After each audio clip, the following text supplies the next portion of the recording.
Eu sou o pastor Josafá, eu saúdo a todos com a paz do Senhor Jesus Cristo. Você que não tem essa paz, que ela possa entrar na sua vida, no seu lar, na sua família, em nome do Senhor Jesus Cristo. Amém? Eu gostaria de falar um pouquinho hoje sobre o milênio. Amém? Nós temos a primeira expectativa da igreja, é o arrebatamento da igreja. Amém? A palavra do Senhor nos destaca isso em Apocalipse, capítulo 3, verso 10. Nós que somos pré-tribulacionistas, acreditamos nisto. Amém? Que diz ali a palavra, como guardaste a palavra da minha paciência ou da minha perseverança, eu também vos guardarei da provação que há de vir sobre o mundo inteiro para experimentar os que habitam sobre a face da terra. Então também vai cumprir neste momento do arrebatamento, 1 Tessalonicenses capítulo 4, versículo 16 e 17, que o Senhor diz que os mortos ressuscitarão primeiro, depois nós, os que ficarmos vivos, seremos arrebatados a encontrar com Ele entre nuvens e depois a encontrar o Senhor nos ares. Amém? Então virá o arrebatamento. Logo após o arrebatamento, haverá então a grande tribulação, ou dará início, a grande tribulação, como nós já fizemos um vídeo aqui outrora, com respeito a Apocalipse capítulo 6, verso 2, que fala sobre o homem montado no cavalo branco, o primeiro selo, que saiu vencendo para vencer, tinha um marco, uma coroa, e saiu vencendo para vencer, que ali é o anticristo. Amém? Que por um tempo determinado de 7 anos, ninguém se imporá em sua frente, porque está determinado para este tempo ele reinar e cumprir, sim, o que Deus já tem determinado. Também Apocalipse capítulo 13, que fala com respeito à besta que emerge do mar e a besta que emerge da terra, que também são ambos as mesmas pessoas, o anticristo, os falsos profetas, que virão realmente a governar este mundo. Como em uma lição que eu aprendi, a triagem infernal, o anticristo, a besta, os falsos profetas ou o falso profeta e o dragão ou a antiga serpente. Então haverá este período de grande tribulação. Amém? E quando chegar realmente ao fim desta grande tribulação, nos dias finais ou nos anos ou no ano final realmente dos 7 anos, a palavra de Deus nos diz em Zacarias capítulo 14, que o Senhor reunirá as nações contra Israel. Amém? Se nós lemos também Apocalipse capítulo 18, ao derramar da 6ª taça, nós veremos também o Senhor falando com respeito a isto, a reunião das nações contra Israel, se culminando em uma grande batalha, que é chamado a Batalha do Armagedon. Amém? A Batalha do Armagedon, por ser realmente ali no Vale de Megido, ou ter como ponto figurativo, geograficamente falando, aquela região. Amém? Logo após, então, esta grande batalha, no final dela, quando Israel estiver quase perdendo a batalha, então também diz a palavra, o próprio profeta Zacarias, ainda no mesmo capítulo 14, amém, os versículos a seguir, de que o Senhor, ele intervirá, ele descerá sobre o monte das oliveiras, o monte a defender de alto a baixo, dividir-se-á, do norte ao sul, amém, e ali então o povo de Israel, eles receberão livramento, amém, e por fim então, depois desta batalha, com esta batalha também se culminará, é onde nós começamos a entrar aqui no assunto principal. Nesta batalha se encaminhará realmente na derrota final da besta e dos falsos profetas. Apocalipse capítulo 19, versículo 19 e 20 nos diz assim: e vi a besta e os reis da terra e o seu exército reunido para fazer guerra àquele que estava sentado sobre o cavalo e o seu exército. E a besta foi presa, e com ela os falsos profetas que diante dela fizeram sinais, com que enganou os que habitavam, os que receberam o sinal da besta e adoraram a sua imagem.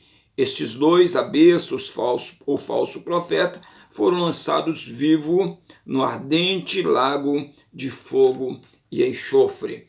Amém? Logo após realmente, né, a destruição dos inimigos, amém? Porque o Senhor, ele tomará a besta e tomará o falso profeta e lançará no lago de fogo.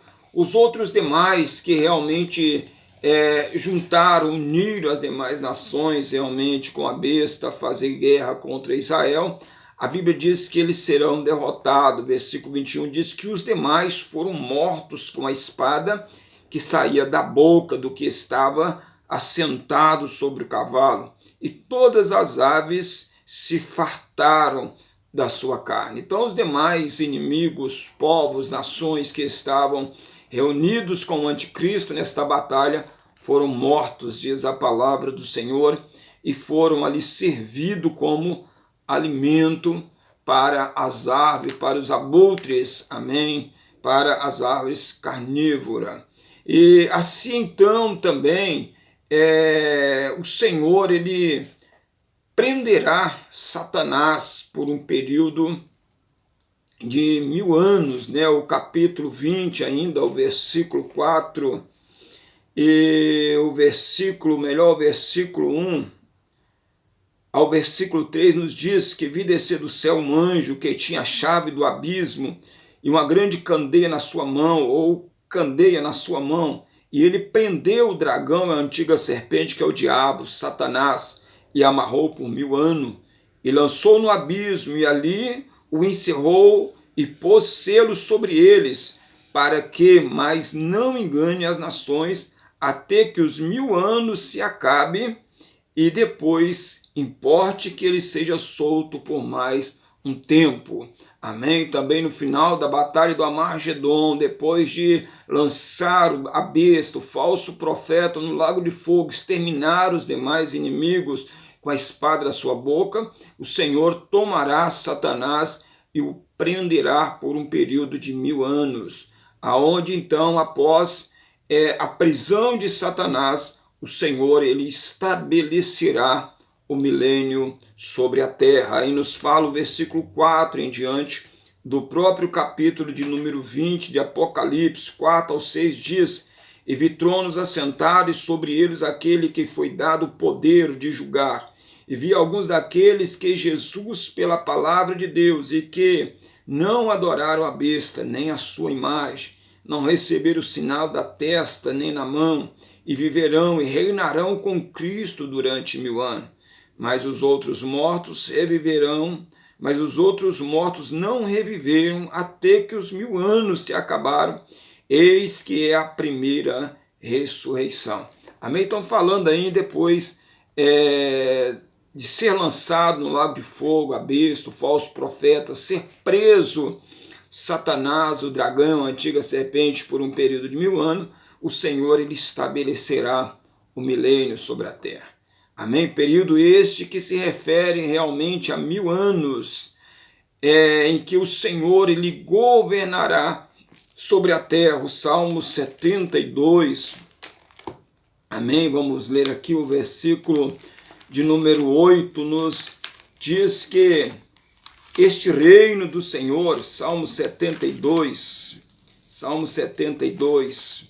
o versículo 8 diz: e dominará o Senhor de mar a mar, desde o rio até a extremidade da terra. O Senhor, ele será o governo de toda a terra no milênio. Ele será realmente o rei de toda a terra no milênio. Amém? Então é interessante também nós sabemos o que vai acontecer no milênio, nesses dias em que o Senhor determinou sobre a terra, pós grande tribulação e antes realmente do juízo final, grande trono branco. Primeiro, depois da batalha, haverá realmente uma queima de armas, amém? Não haverá mais necessidade de armas, não haverá mais batalhas realmente como hoje nós vivemos, né, em muitos lugares, em guerras e rumores de guerra. Ezequiel, capítulo 39 e o versículo de número 9, o versículo de número 10, nos diz desta maneira, Ezequiel 39, o versículo de número 9, o versículo de número 10. E os habitantes da cidade de Israel sairão e totalmente queimarão as armas e os escudos e as rodelas e os arcos com as flechas e com os bastões de mão e com as lanças, e farão fogo com tudo isto por 7 anos. Amém? Por 7 anos, e não trarão lenha do campo, e nem a cortarão dos bosques, mas com as armas acenderão fogo, e roubarão aos que os roubaram, e despojarão aos que despojaram, diz o Senhor Jeová.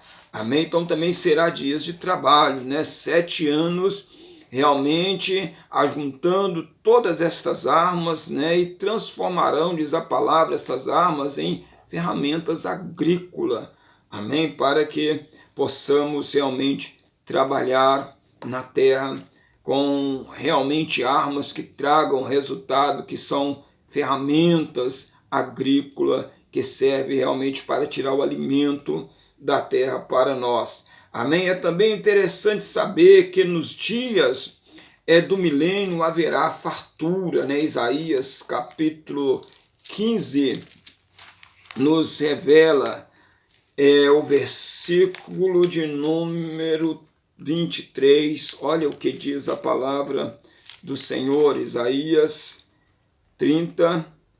Amém? O versículo 23, Isaías 30, versículo 23 e 25. Então te dará chuva sobre a semente com que semear a terra, como também pão da novidade da terra, e será fértil e cheia naqueles dias. O teu gado pastará em lugar largos de pasto. Os bois e os jumentos que lavram a terra comerão grão puro, que for padejado com a pá e cirandado com a ciranda.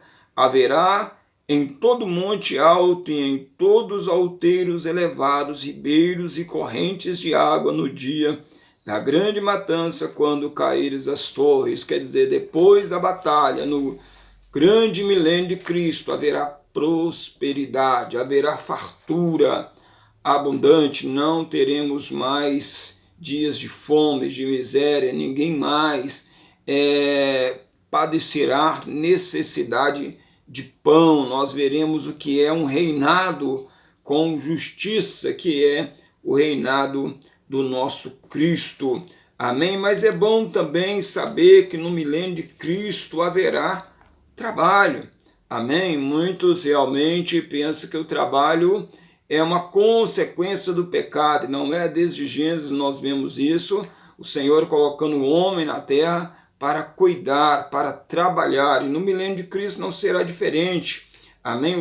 Isaías 65, versículo 21 e 22, a palavra do Senhor nos diz: e edificarão casas e habitarão, plantarão vinhas e comerão o seu fruto. Não edificarão para que os outros habitem, não plantarão para que os outros comam, porque o dia do meu povo será como o dia da árvore, e os seus eleitos gozarão das obras da sua mão até a velhice. Não trabalharão em debalde, nem terão filhos para a perturbação, porque são sementes do bendito do Senhor e os seus descendentes com ele. Amém? Então haverá dias realmente de paz, de gozo, de alegria, e haverá trabalho, né? Nós trabalharemos com alegria, com gozo, amém, aleluia, porque o Senhor, ele será o rei de toda a terra. Também não haverá mortes por enfermidade. Isaías 33, a palavra do Senhor vai nos dizer no versículo 24, olha o que nos diz: e morador nenhum dirá, enfermo estou, porque o povo que habita nela será absolvida toda a sua iniquidade. Amém? Ninguém morrerá propriamente de enfermidade.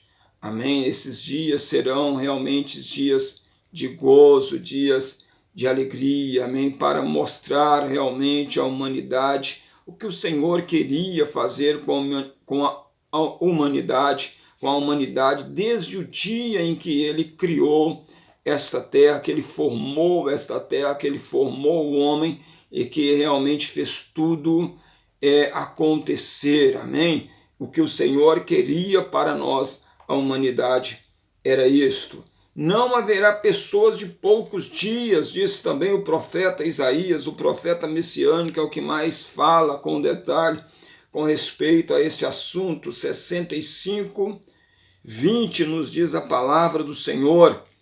Amém? Não haverá mais nela crianças de poucos dias, e nem velho que não cumpra os seus dias, porque o jovem morrerá de 100 anos, mas o pecador de 100 anos será amaldiçoado. Ou, quer dizer, olha, não haverá nela realmente pessoas de pouca idade. Um jovem, uma pessoa de 100 anos, melhor dizendo, aqui diz Isaías, será considerada jovem. Não quer dizer aqui que vai morrer. Quer dizer aqui que, olha, nós não veremos realmente, né, jovens morrendo. Amém? Nós veremos o ciclo normal da vida, ainda que é escolhido por nós através do pecado, que vemos pessoas idosas morrendo primeiro do que pessoas mais novas. E nós veremos isso no milênio de Cristo. Quem sabe homens morrendo como nos dias anteriores, 300, 400, 600, 900 e tantos anos, e assim realmente morrendo de ditosa velhice. Amém? Então será os dias do milênio de Cristo sobre esta terra. Não haverá pessoas de poucos dias. Será dias de harmonia entre os animais. Amém? Não haverá realmente nenhuma violência, nem mesmo no meio dos animais. O Isaías ainda 65, o versículo 25 nos diz, olha, o lobo e o cordeiro se apacentarão juntos, e o leão comerá palha como o boi, e o pó será comida da serpente. Não farão mal nem dano algum em todo o meu santo monte, diz o Senhor. O lobo e o cordeiro vai apacentar junto, ou vai andar junto, o leão comerá palha, a serpente, a sua comida será pó. Amém? Ninguém, realmente nem os animais vai atacar o homem. Vamos viver um pouco daquela delícia que certamente Adão e Eva viveram, amém? Mas que desperdiçaram, e nós também, juntamente com eles, continuamos no mesmo caminho, nunca realmente pensando, na sua maioria, no que se perdeu e tentando consertar para dias melhores. Isaías ainda, capítulo 11, o verso 6 e 9, vai falar sobre o mesmo assunto. Isaías 11, verso 6 e o verso 9 diz, e morará o lobo com o cordeiro, e o leopardo com o cabrito se deitará, e o bezerro, e o filho do leão, e a nédia, a ovelha viverá juntos, e a nédia e a ovelha viverá junto, e um menino pequeno os guiará. A vaca e a ursa pastarão juntos, seus filhos juntos se deitarão, e o leão comerá palha como o boi. E brincarão crianças de peito sobre a toca da áspide, e o já desmamado meterá a mão na cova do basilisco, e não se fará mal, e nem dano algum com todo o monte da minha santidade, porque a terra encherá do conhecimento do Senhor, como as águas cobrem o mar. Amém? Então será dias de glória, dia de graça, dia realmente de uma paz que nunca o mundo experimentou depois da queda do homem. Amém? Haverá realmente algo glorioso que só pode ser visto nesta terra quando esses dias realmente chegar aqui ao milênio de Cristo. Amém? Então, fora o arrebatamento da igreja, nós, a igreja, temos a expectativa, amém, desses dias, né, que o Senhor determinou sobre a terra, que é de 1000 anos, para ali realmente levar a nós, a Israel, a experimentar um pouquinho de tudo que nós realmente rejeitamos ali no Jardim do Éden através dos nossos pais, e o Senhor nos dará essa graça de experimentar. E é claro que aí é um ponto para outra reflexão, que depois do milênio virá o juízo, o trono branco, amém? E depois nós estaremos para sempre com o Senhor. Aí não é um período determinado como de 1000 anos, mas para sempre nós estaremos com o Senhor. Amém? Então esta é a palavra, né, que eu tenho para a nossa meditação. Que Deus possa continuar abençoando a sua vida, o seu lar, a sua família, em nome de Jesus, que eu e você possamos ter aprendido um pouquinho mais com respeito ao milênio de Cristo. Que Jesus abençoe.